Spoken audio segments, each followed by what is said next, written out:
Hi students, मैं अश्विन। मुझे उम्मीद है आप सभी अच्छे होंगे। हमने एक यूट्यूब पे सीरीज स्टार्ट करी है, daily dose of grammar and vocab के नाम से।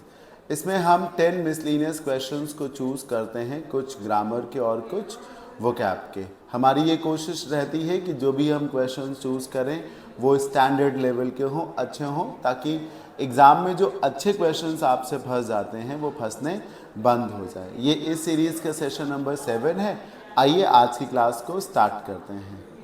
आप आज जिन क्वेश्चंस को सॉल्व करेंगे, आप चाहें तो उन्हें पहले टेस्ट के फॉर्मेट में अटेम्प्ट भी कर सकते हैं। इसके लिए आप एप्लीकेशन को ओपन करें, फिर डेली क्विजेस में जाएं और वहां से daily dose of grammar and vocab इस सेगमेंट में जा करके डोज 7 इस टेस्ट को ओपन कर लें। पीडीएफ डाउनलोड करने का एक तरीका है कि आप टेलीग्राम चैनल पे जाएं।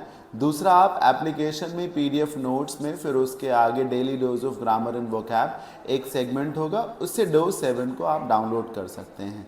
आइए आज की क्लास को स्टार्ट करते हैं।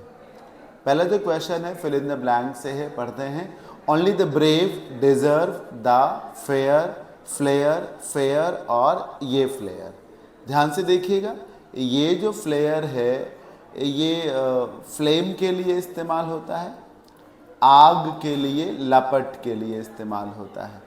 ये जो फेयर है एक तो किराए के लिए इस्तेमाल होता है जिसको आप चार्ज बोलते हैं, और दूसरा आप कैसा परफॉर्म करते हैं उस पे डिपेंड करता है। मतलब you fare well in your exam, या you could not fare well in your exam, या you fare poorly in your exam. मतलब परफॉर्मेंस के लिए ये फेयर आ जाता है और किराए के लिए आता है। ये वाला जो फ्लेयर है ये क्वालिटी की बात करता है और ये फेयर आंसर है। मीनिंग है only the brave deserve the fair. इसका मतलब है कि सिर्फ वो लोग जो बहुत बहादुर होते हैं, सिर्फ वही ये उम्मीद कर सकते हैं कि उनके साथ सब कुछ अच्छा हो, फेयर हो। हाँ, सिर्फ बहादुर लोगों के साथ ही अच्छा होता है। अगर आप बहादुर हैं तो आपके साथ सब न्याय संगत ही होगा। तो only the brave deserve the fair. अगर आपको सारे ही ऑप्शंस का मीनिंग मालूम हो तो इजी हो जाएगा चूज करना कि करेक्ट ऑप्शन क्या है। नहीं मालूम होगा तो आप परेशान हो जाएंगे। आगे बढ़ते हैं, नंबर 2 पे चलिए। When we got home in the evening, जब हम शाम को घर पहुंचे। पिछला वाला जो क्वेश्चन था वो कंफ्यूजिंग वर्ड से भी रिलेट करता है, क्योंकि ये 3 वर्ड जो हैं फेयर और ये दोनों फ्लेयर कंफ्यूजिंग पेयर से आते हैं। Number 2, When we got home in the evening, जब हम शाम को घर पहुंचे, वी फाउंड, हमने क्या पाया? हमने पाया कि जो गेस्ट थे वो आ रहे थे, या हमने पाया कि गेस्ट आ चुके थे। जब हम शाम को घर पहुंचे तो हमने पाया कि गेस्ट आ चुके थे, गेस्ट वहां पहले से ही मौजूद थे। पहली बात, प्रेजेंट में आपको रहना नहीं चाहिए, तो ऑप्शन नंबर ए को एलिमिनेट कर दीजिए, हैव वाले को। ठीक। अब बी वाला जो है पास्ट इंडेफिनिट में है, अराइव्ड, और डी वाला पास्ट परफेक्ट में है, हैड अराइव्ड। रूल के मुताबिक जब आप ये दिखा रहे हो कि एक काम पहले हो चुका है, यही तो दिखाया जा रहा है कि जब हम कल शाम को घर पहुंचे तो हमने पाया कि गेस्ट वहाँ मौजूद थे, यानी कि गेस्ट आ चुके थे। तो जब गेस्ट के आने का काम हमारे पहुंचने से पहले ही हो चुका था तो फिर इसे पास्ट परफेक्ट में जाना चाहिए, हैड अराइव्ड हो जाना चाहिए।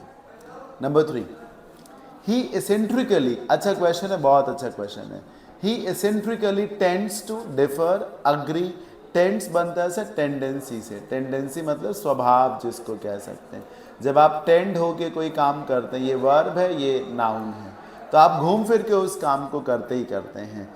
ही eccentrically tends to differ to, agree to, accept to, acquiesce to any suggestion I make in meetings. मुझे ऐसा लगता है कि बहुत सारे स्टूडेंट जो हैं ए और सी में कंफ्यूज होंगे, ए और बी में कंफ्यूज होंगे। कुछ लोग सोचेंगे बी लगा दो, अग्री के साथ भी टू लगता है, और कुछ लोग सोचेंगे कि ए लगा दो, डिफर के साथ भी टू लगता है। देखिए, पहली बात, अगर किसी सजेशन को एक्सेप्ट करना है तो टू नहीं होना चाहिए। Accept my suggestion, accept my proposal, तो टू लगा है, इसलिए ऑप्शन नंबर सी तो होगा नहीं। अक्वीज का मतलब होता है, मतलब चुपचाप जो बोला जाए उसको मान लेना। अग्री, सजेशन को स्वीकार करना। डिफर करने का मतलब होता है कि ऐतराज करना, ना मानना, कहना नहीं ये गलत है।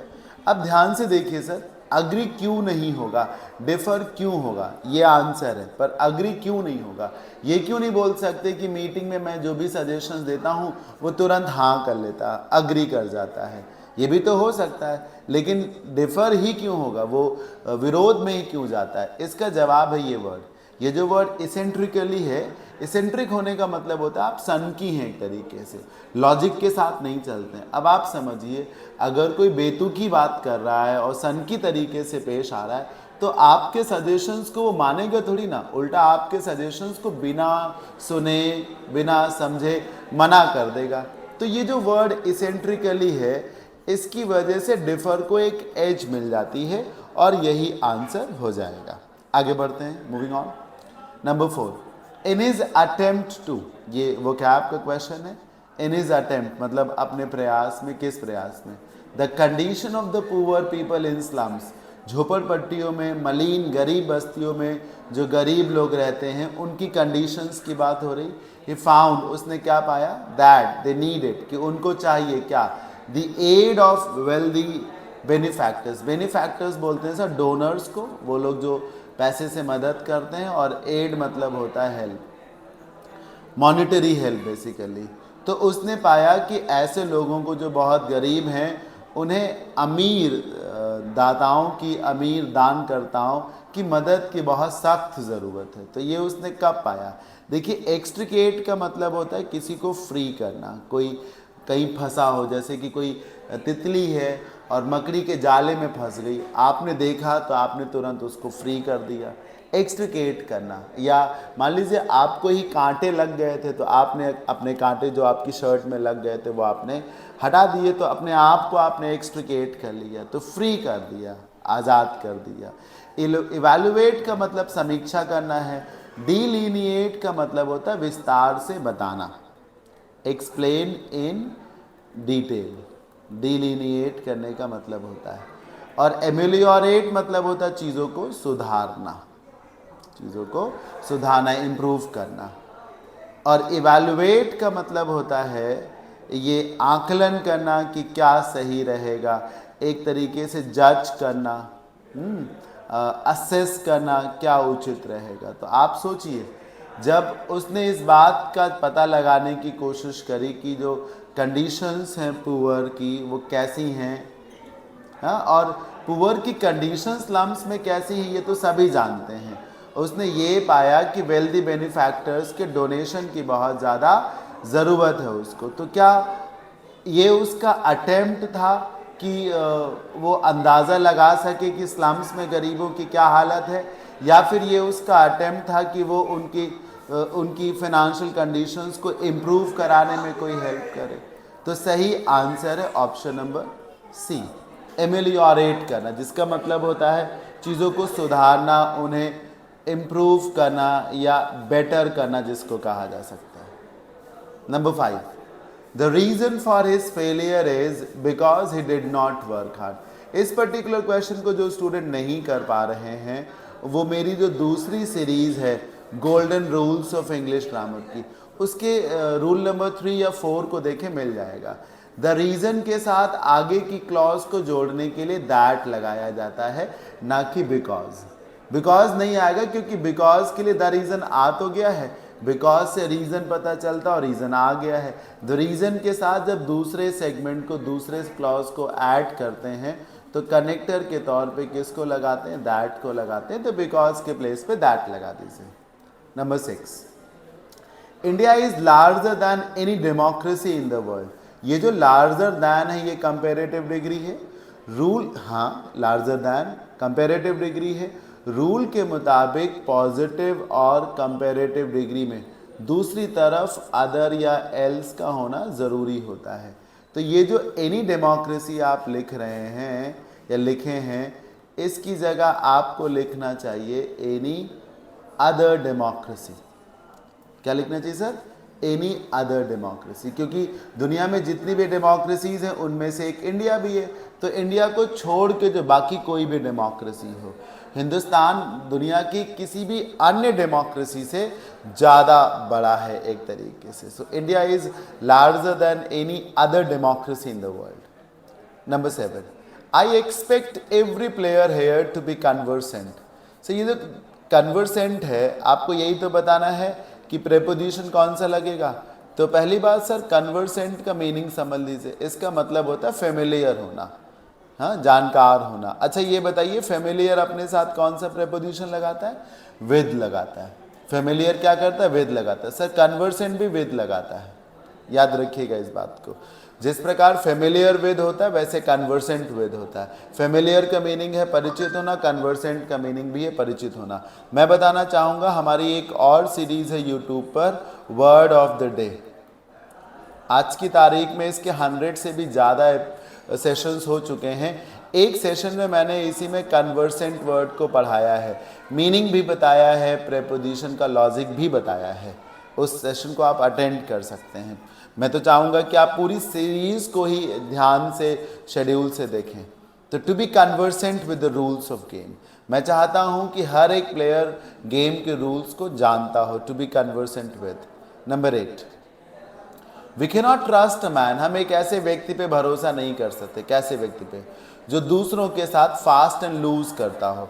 जो फ्रेज है वो ये है, fast and loose. Sir fast का मतलब होता है टाइट, कस के, और एंड के बाद जब लूज लिख दोगे, लूज मतलब ढीला।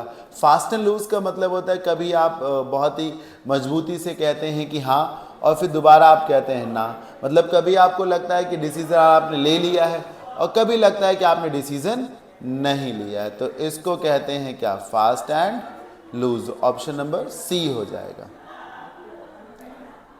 ठीक है ना। फास्ट एंड लूज मतलब हाँ ना करते रहना। Number 9, such books which you read are not worth reading. पहली बात, वर्थ के बाद जीरन आता है। दूसरी बात, सच के साथ नाउन आता है। तीसरी बात, सच के साथ सर हु नहीं आता। सच के साथ हुम नहीं आता। सच के साथ विच नहीं आता, ये सब गलत हैं। सच के साथ दैट आ सकता है, और सच के साथ एज आ सकता है। ठीक, यहाँ पर आप क्लॉज है तो दैट लगाना चाहिए। Such books that you read, such books that you read, समझ रहे? आर नॉट वर्थ रीडिंग, ये सही रहेगा। लास्ट क्वेश्चन पे आइए। एक सेशन में मैं such that versus such as भी आपको पढ़ा दूंगा। नंबर 10, एक बहुत ही ज़्यादा शानदार क्वेश्चन है, बहुत ज़्यादा। The study done on the number of chain smokers. Chain smokers उनको बोलते हैं जो बहुत ज़्यादा नशा करते हों। शोज, वो स्टडी दर्शाती है क्या? ये जो शोज वर्ब है ये स्टडी की वर्ब है। चेन स्मोकर्स पे जो स्टडी करी गई है वो स्टडी दर्शाती है क्या? दैट ऐसे smokers, such smokers usually die 10 years sooner, कि ऐसे जो स्मोकर्स हैं सामान्य से 10 साल पहले ही मर जाते हैं। हिडन कंपैरिजन है कि 10 साल पहले, अगर 80 है नॉर्मली एज, तो वो 70 में ही निकल लेंगे। तो सून की जगह सूनर हो गया।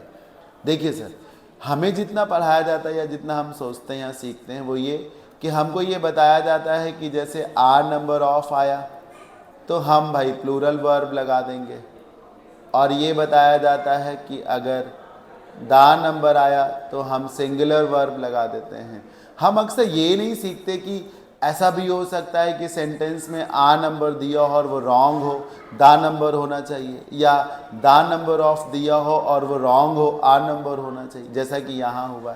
दा नंबर ऑफ चेन स्मोकर्स की हिंदी हो जाएगी चेन स्मोकर्स का कुल नंबर, टोटल नंबर की कुल संख्या जिसको कहते हैं। और आ नंबर जो कि होना चाहिए उसका मतलब हो जाएगा बहुत सारे चेन स्मोकर्स।